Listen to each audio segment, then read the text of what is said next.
है इतनी ज्यादा बढ़ा दी क्योंकि आपने सरकारी एक निर्णय ले लिया, हम लॉकडाउन कर देंगे और फिर लॉकडाउन कर देंगे, फिर लॉकडाउन कर देंगे और वो भी स्ट्रिक्ट लॉकडाउन कर देंगे। तो जो अर्बन वर्किंग क्लास है उसकी तो बैंड बज गई, तो वो तो वापस जा चले गए। 60 million workers were added to agriculture Okay, yeah. over a course of. It's in India that we make the budget day and the budget announcements and the budget speech Mhm. as a big tamasha. Nowhere else. I mean, at least not in the advanced countries, they don't take these things as a big tamasha. It's the budget is announced, passed by parliament, and then it goes in. It's in part of the routine scheme of things. Because the rest of the world is growing slower, you may keep patting yourself back on the back. Array, we become the fastest growing large economy in the world. Array, why don't you tell us also that in the year of the lockdown for FY21, you contracted by twice as much as the global economy contracted. Global economy contracted only 3.1%. You contracted by 5.8%.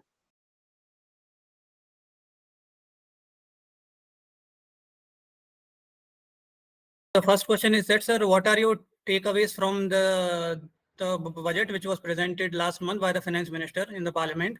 So what are the key takeaways and how it is different from the interim budget which was presented before the election in the month of Feb? No, the interim budget could not have been a budget. It's always the case that in the run up to an election, an interim budget is passed because the government has to continue to fund its activities because the financial year ends at the end of March, the month of March, and then the new financial year starts on the 1st of April. So April, May, June, we already were in July when the budget was passed. So inevitably, first 3 or 4 months, the funding has to be done. So all of that had to be taken into account. Mm-hmm. So that's not the big thing. Now Okay. on takeaways, uh, you see, the trouble is that it's in India that we make the budget day and the budget announcements and the budget speech Mm-hmm. as a big tamasha. Nowhere else. I mean, at least not in the advanced countries, they don't take these things as a big tamasha. It's the budget is announced, passed by parliament, and then it goes in. It's in part of the routine scheme of things. And even in our country, the budget has never been that important, other than for sort of some um, Mm-hmm. taxation related things. Yeah. And the reason why the budget somehow the pink press and the usual non-pink press also picks it up so much Right. is that they think that, oh, there's something here for the middle class or not something here for the middle class, and what's the political content of the budget. And you have to appreciate when the budget is being formulated, the government itself doesn't know what the size of the country's bud, GDP is going to be. Let me explain. Mm-hmm. You see, the budget comes in the sort of towards the end of the first quarter, at the end of the last quarter of the previous financial year for the next financial year. Mm-hmm. Now, till that point, only preliminary estimates for the GDP are available. Why is that important?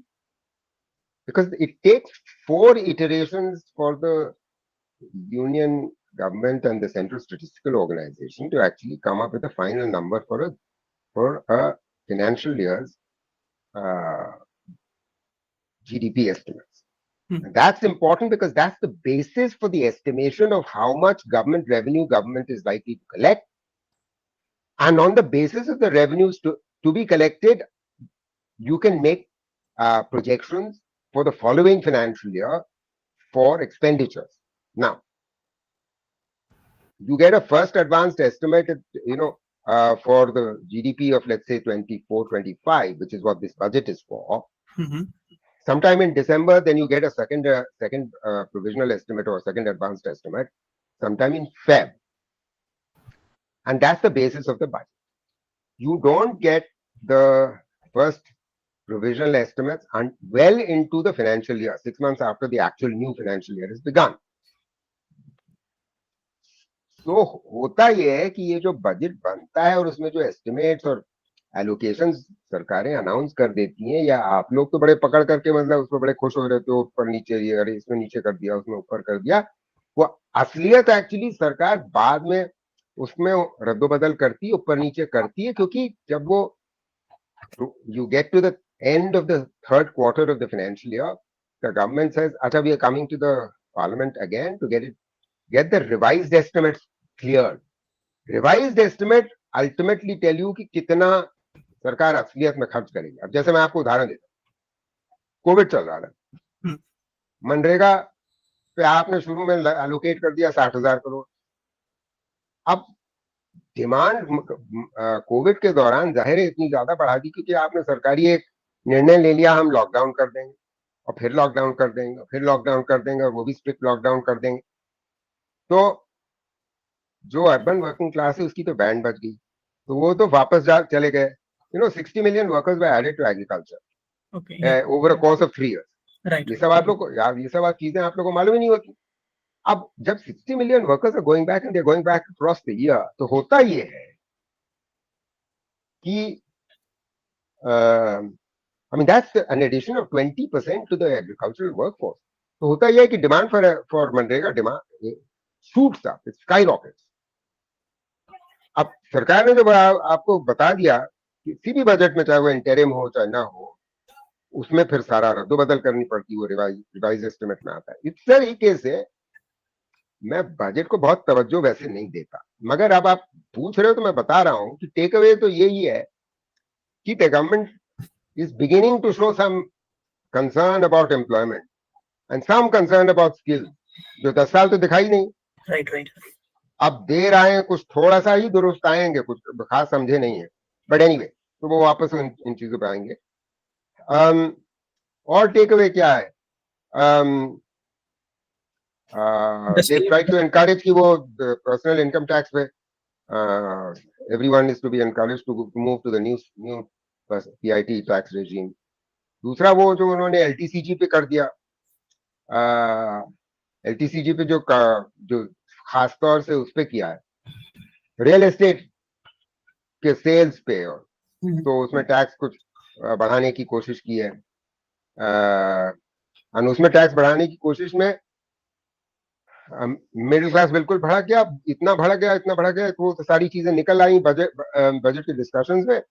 Right. और फिर before the this session close उन्होंने फिर उसको withdraw भी कर दिया. I guess you know that. Yes, right.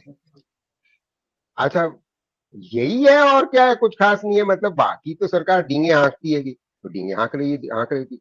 तो वो डींगे एक्ट के बारे में आप सुनना चाहते हैं तो मैं वो बता दूंगा आपको. No, but the scheme which has been announced, so don't you think that it is good? So even after 10 years, they have waked up about the employment scenario, like how bad it was. भाई आप क्या ELI की बात कर रहे हो? Yes, sir, the incentive scheme. employment scheme which has been. तो let's start with the PLI and then I'll come to it. क्योंकि मानसिकता सरकार की PLI से समझ में आती है. दिक्कत ये है, और PLI से क्या समझ में आती है मानसिकता, वो मैं मानसिकता आपको समझा देता हूँ. उसके आधार पे फिर आगे चल के आप समझिएगा कि मैं PLI पे क्या कहने जा रहा हूँ. क्या सेक्टर्स डिसाइड किए उन्होंने? अरे पहले तो आपने लॉकडाउन करके, उससे पहले डिमोनेटाइजेशन करके, उससे पहले एक GST badly design, poorly implemented GST लागू करके आपने अनऑर्गेनाइज सेक्टर में जॉब क्रिएशन और MSMEs की जॉब क्रिएशन पॉसिबिलिटीज को खत्म कर दिया. और फिर उसके ऊपर से आपने 4 घंटे की नोटिस पे देशव्यापी लॉकडाउन कर दिया in a country of 1.4 billion people, which is one of the strictest lockdowns in the world.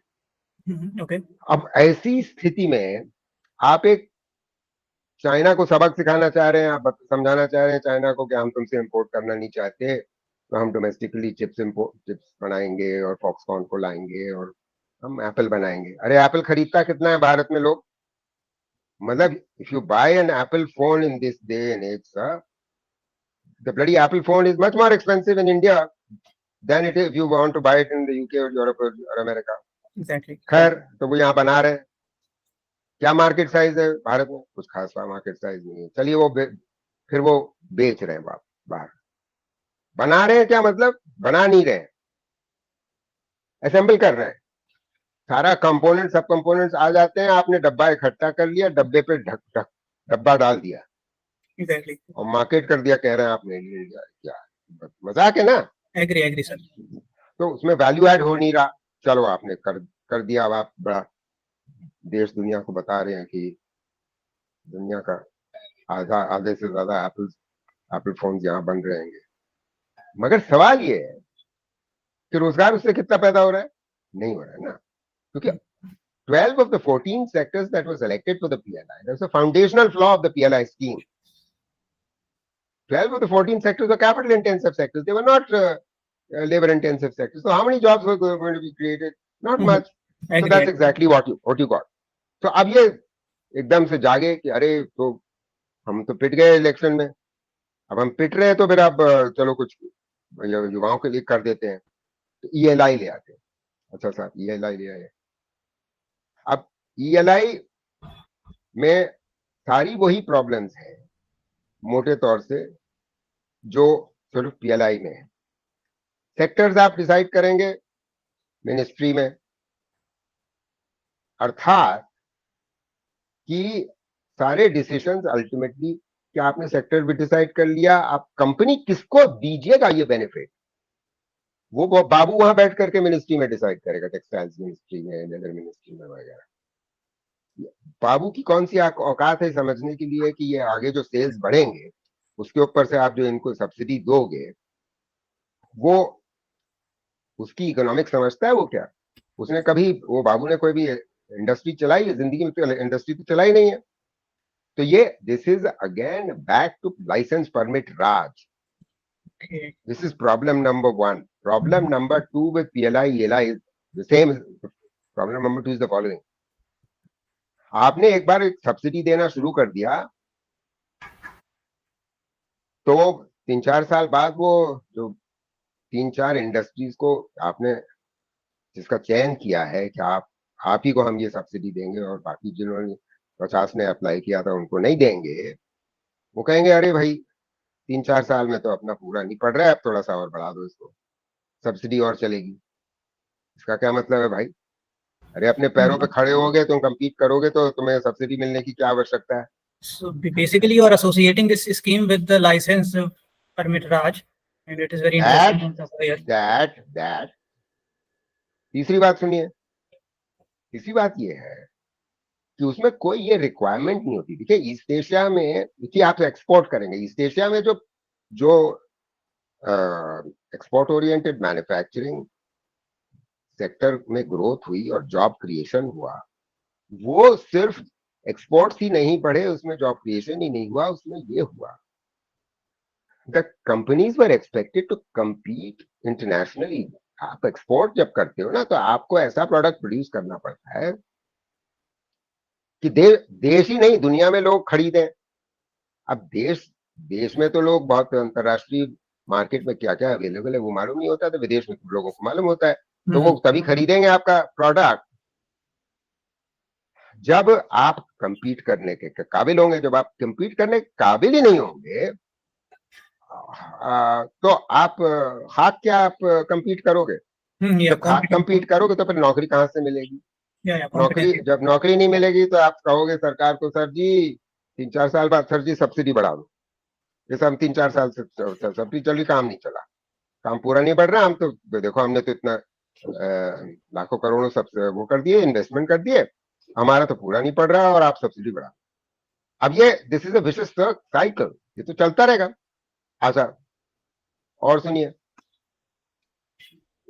बात ये है कि आप एक्सपोर्ट अगर करना भी चाहते हैं, इस उम्मीद में आपने ये सॉर्ट ऑफ बेनिफिट्स दिए हैं। आप देखिए मैं किस बारीकी में जा रहा हूँ। yes, yes. बाबू लोग इस बारीकी में जाते नहीं है कि आगे क्या होगा। मैं झेल चुका हूं ना, बिकॉज आई वाज इन सरकार, I was in the planning commission में, मालूम है इनका दिमाग कैसे चलता है। होता ये है कि how are you able to compete internationally?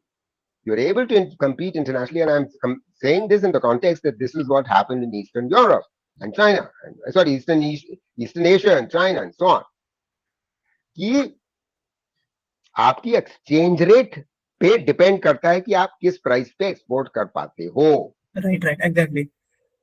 अच्छा, अब आपके स्वदेशी जागरण मंच और वगैरह ये जो मतलब राष्ट्रवादी इकोनॉमिक संस्थान है, जो आरएसएस के अर्ध शिक्षित काडर्स के बने हुए संस्थान खड़े कर दिए गए हैं और सरकार के संग जूझते रहते हैं कि ये करो वो करो, ये हल्ला मचाना शुरू कर देते हैं कि भाई अरे हाँ, हम जब आए थे तो कुछ 60 रुपए का डॉलर था, अब 83 रुपए का डॉलर हो गया। ये तो बहुत गड़बड़ बात है। हमारा देश तो बहुत बड़ा भारी मजबूत हो गया, हम तो 5वीं बड़ी अर्थव्यवस्था है, हम तो फास्टेस्ट ग्रोइंग लार्ज इकोनॉमी है, हम तो चाइना से फास्टर ग्रोइंग हो गए।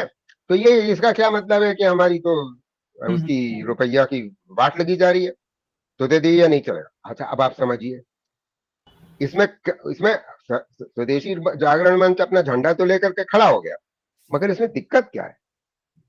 मान के चलिए कि सर्वाग्य और आपके वंशिका जी कुछ प्रोडक्ट बना रहे हैं और एक्सपोर्ट करते हैं जी। एक प्रोडक्ट है $1 का विदेश में, जिसमें आज आपको 83 रुपए मिलते हैं। अब वो कल अगर वही डॉलर का दाम 90 रुपए हो जाए, तो जो अमेरिका पर टॉम डिक एंड हैरी बैठा है जो खरीदना चाहेगा, उसको लगेगा कि अरे बाबा, मेरा तो डॉलर का डॉलर और उसमें मुझे वहां 90 रुपए का माल मिल रहा है, तो वो ज्यादा खरीदना चाहेगा। So your the export potential increases when your rupee is depreciating in accordance with the inflation rate in the country. Now you are not able to control your damn inflation rate. Right. Under the circumstances, in real terms your exchange rate is depreciating. So now I'm going to draw the broader picture. Yeah. What's the broader conclusion of all this? The broader conclusion of all this is the following: that on account of this nationalistic streak within the BJP party and hence the government, because literally the economists don't carry weight in this government. The people who carry weight are the semi-literates. Okay. This government has always been, for the last 10 years, why do you think we are in such deep trouble as far as the economy is concerned? Joblessness and inflation is so rampant. It's because they don't understand the real effective exchange rate of the Indian rupee must keep in pace with what the inflation rate in our competing countries is. Who else is exporting the same products? If their inflation rate is lower than ours, and you continue to झंडा ऊंचा रहे हमारा 83 रुपए पे आप अपना dollar को बनाए हुए हो, तो आप खाक बेचोगे का? खाक बेचोगे, बिके ही नहीं। तो बिकेगा नहीं, तुम सिर्फ इकट्ठा करते रहो अपना जूता और बैग और कपड़ा। तो फंडा क्या हुआ?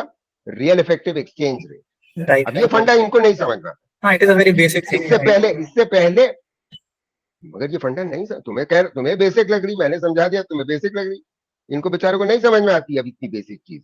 अब बात समझिए, बात क्या है? From about 2000 onwards, and especially during the MMS regime, the India government, and I was part of government, I was in the planning commission, we allowed the exchange rate to depreciate when needed, because if our inflation rate was high, so the real effective exchange rate, if you take, let's say in 2003, the index for the RER stands at 100. In 2013-14, it was still in the region of 100, 102. Here, under this government in the last 10 years, the RER has gone from 100 in 2013-14 to 109, 10, 12, 14, 13, and then 15. What does that mean? What's the meaning of that? Your inflation is increasing and you and I are suffering from that, right? But your exports are not growing because of this. तो आप लाख साला PLI कर लो, ELI कर लो, आप एक हाथ से तो आप उनको दे रहे हो सब्सिडी, और वो वैसे भी आप हल्ला मचा रहे हो, मतलब वो हल्ला मचाना शुरू कर रहे हैं कि ये तो बहुत माई बाप, आप तो कुछ ज्यादा दे नहीं रहे हो। अब माई बाप ने जो रियल इफेक्टिव एक्सचेंज रेट ऐसी कर रखी है कि RBI उसको गिरने नहीं देता रुपये को। आपने एक फंडा समझो देश में क्या हो रहा है भाई। Yes, yes, that is understood. Okay, so तो having said this, yeah, so जी, तो basically, अब आपने समझ लिया कि ये PLI ELI this is eyewash, बहुत कुछ इससे नहीं निकलने वाला। चल आगे so बढ़ो, basically, आगे so सवाल कर लो। okay, so as you are saying, so having said this, so if there are so many flaws in both this PLI and ELI scheme, then what do you think are the measures that government should take in order to fix the fundamental issues of problems that jobs. to have the employment, the jobless growth that we are having had since last so many decades? How जी we can जी जी, fix तो this? हाँ हाँ बताता हूँ। तो भाई 100 countries of the world since the global economic crisis of 2008 have adopted an industrial policy, a manufacturing strategy.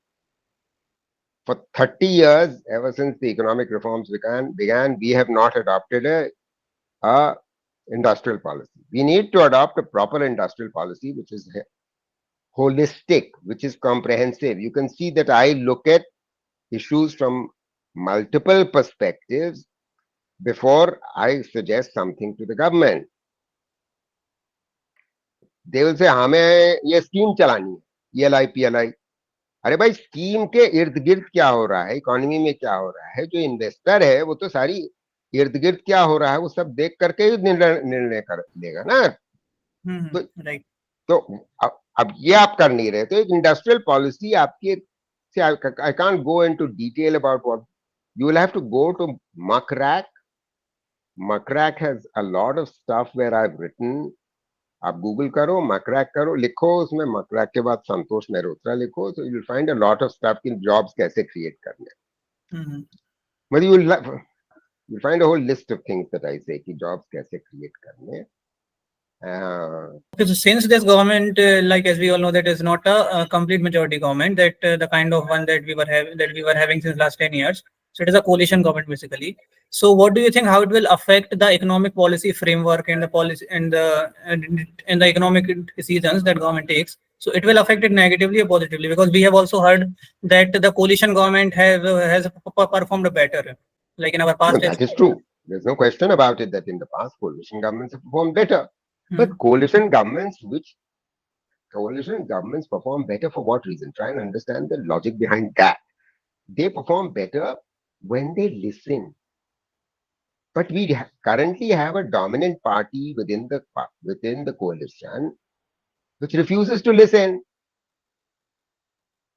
Try and understand how the system, what is the systemic change that has taken place in the way decision making has been transformed in the last 10 years in this government. Okay.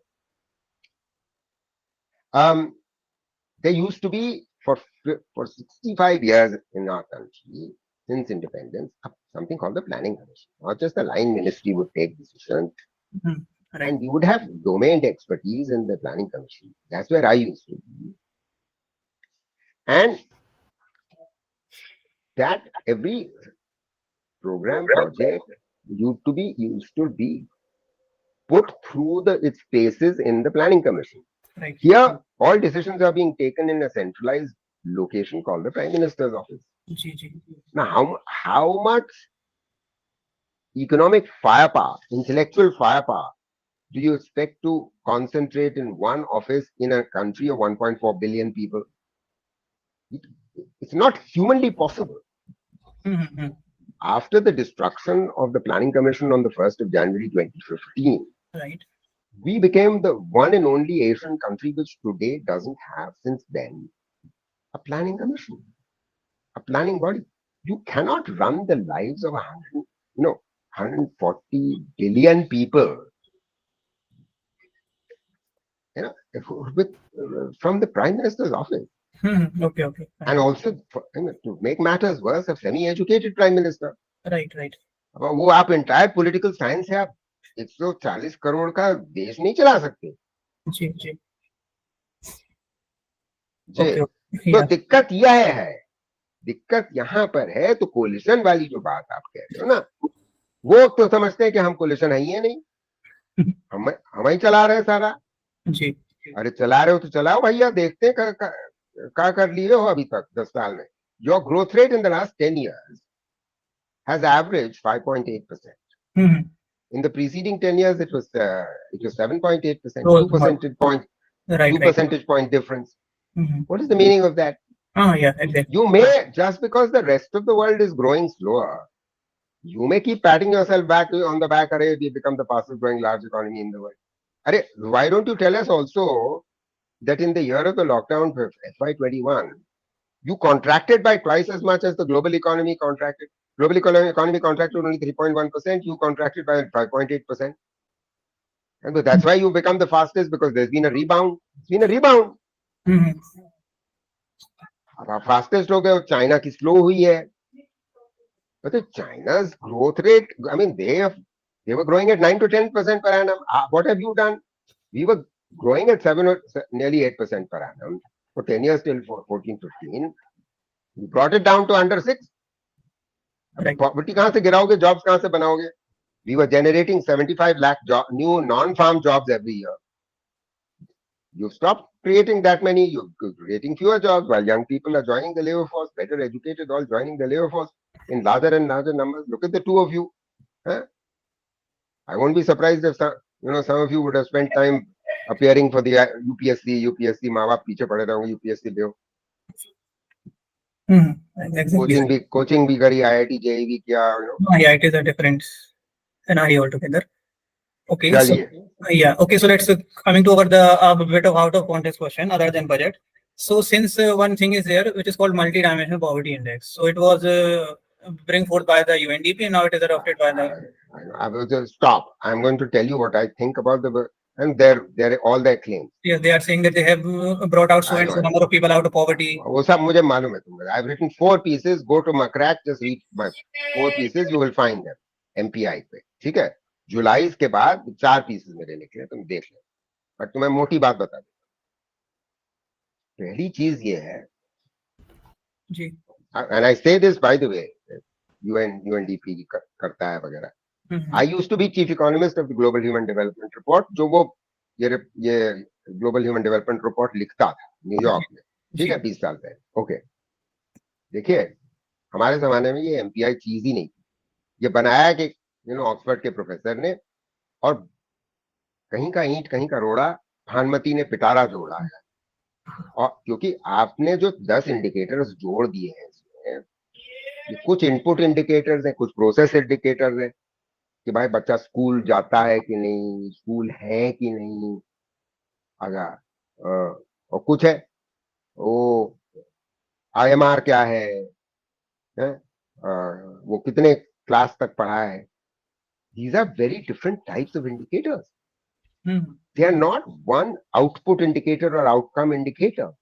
They are input indicators, process indicators, output indicators, outcome indicators, mishmash.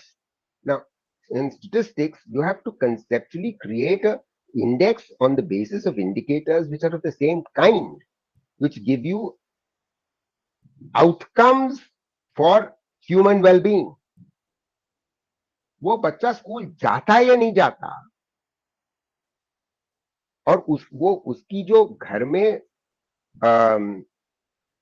पानी आ रहा है, वो नल से पानी आ रहा है या कुएं से पानी आ रहा है, doesn't make that much of a difference as long as it's clean पानी. Yes. More important is कि आउटकम क्या है, हेल्थ आउटकम इंडिकेटर क्या है, outcome educational learning outcome indicator क्या है, और आपकी sort of standard living में आपकी इनकम क्या है, which is what the HDI is, which is why we used to estimate the HDI, and HDI is still estimated.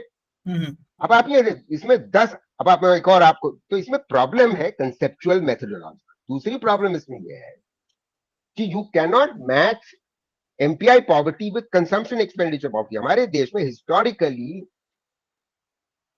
60 साल से पॉवर्टी एस्टिमेशन कंजम्पशन एक्सपेंडिचर के आधार पे, कंजम्पशन एक्सपेंडिचर सर्वे होता है, उसके आधार पे मापी जाती है.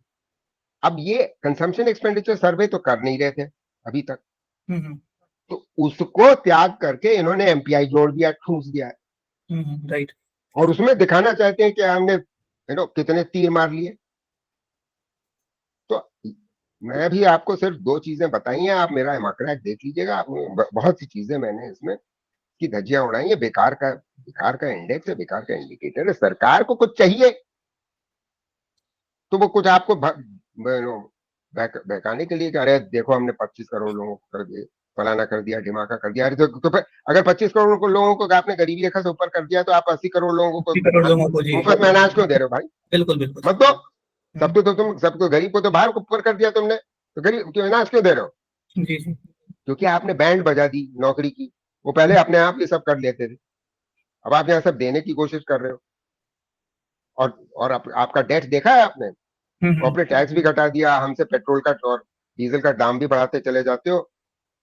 और मतलब हर तरीके से नौकरी कम हो गई, वेज रेट स्टैग्नेंट है, इन्फ्लेशन बढ़ा दिया, तो लेवल ऑफ लिविंग बढ़ेगा कैसे? पॉवर्टी, आपने पॉवर्टी, आपकी ग्रोथ रेट पॉवर्टी की कम हो गई, सॉरी जीडीपी की ग्रोथ रेट कम हो गई, नौकरी कम हो गया, रियल वेजेस कम हो गई, इन्फ्लेशन बढ़ गया, मगर आप कह रहे हो हमने 25 करोड़ को ऊपर बढ़ा दिया, ऊपर ले आए पॉवर्टी से। अरे ऊपर से ले आए तो फिर 80 करोड़ को क्यों दे रहे हो अनाज? जी जी बिल्कुल। लॉजिकल बातें बकवास इस सरकार में एंटायर पॉलिटिकल साइंस वाले सब बैठे हुए हैं, और उन्हीं के ऊपर आशीर्वाद है, समझ रहे हैं आप? जी।